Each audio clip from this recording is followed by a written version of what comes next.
Okay, yeah. This is my friend Sharon, and this is my friend Carl. They're going to be my audience today.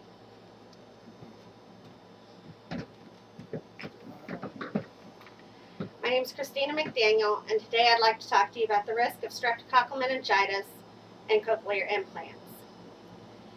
As the mother of a young daughter with a cochlear implant who died from streptococcal meningitis, this is an issue that's very close to my heart. Let me start by explaining what streptococcal meningitis is.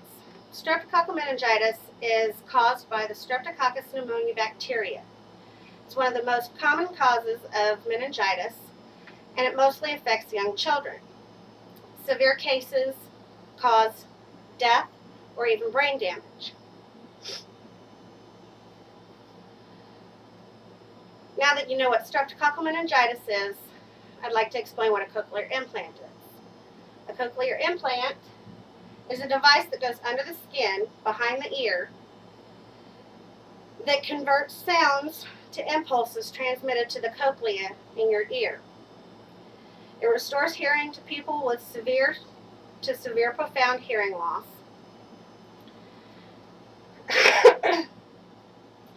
In an article in 2009 on a FDA public health web notification by Dr. Jay Allen, approximately 10,000 children in the United States have cochlear implants. The implant package is made up of a receiver stimulator that contains all the electrical circuits that control the flow of the pulses to the ear. There's one wire that goes into the cochlea. This is a positioner wire, and this is the main computer part. The one wire that goes into the cochlea stimulates the hearing nerve and with electrical impulses and helps you to hear. The sound and speech processor, which is this part here, is a microcomputer that turns sound into digital information. This was Sandy's. There's a little computer right here. And this is the magnet that holds it together. The electrical impulses are sent from the speech and sound package through the impulse package into the audio nerve. It can be worn as a headset behind the ear, on a belt, on a harness, as hers is, or in your pocket. Now that you know what streptococcal meningitis and a cochlear implant is, I'd like to talk to you about the risks associated with both of them.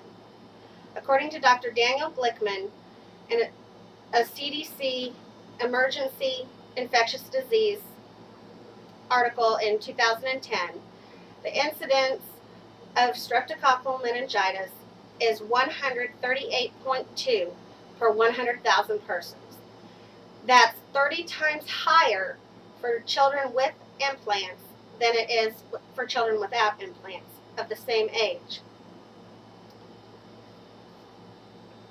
If you or someone you know are considering a cochlear implant, the best thing to do is to start by researching the procedure and all the risks that go with it. The safest way to prevent streptococcal meningitis is to get vaccinated. There are two vaccines that can be given. The meningococcal polysaccharide vaccine, or MPSV4. It's a single-dose vaccine that protects against 23 types of meningitis. Or the MCV4, which is the meningococcal conjugate vaccine. It protects against 13 types of meningitis, and it's a 4-dose series. Now let's review what we've talked about. Streptococcal meningitis is the most common cause of meningitis in young children. Severe cases lead to brain damage and death. Now let's review what a cochlear implant is. A cochlear implant is an implant put under the skin behind the ear that restores hearing to severe profound hearing loss people. The implant uses an electrode in the cochlea that sends electrical signals from the sound and speech processor to the hearing nerve through the implant. Now, using the information you've learned about meningitis and the implant, let's look at the risks that connect the two.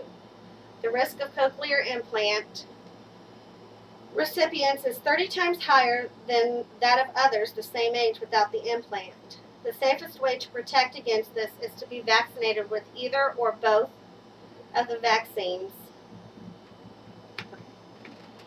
at least 2 weeks before being implanted.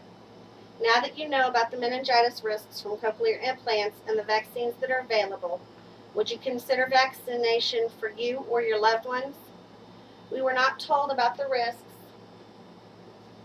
of the vaccine or the vaccine when it could have helped, and we lost our most precious possession, our 8-year-old daughter, Sandy.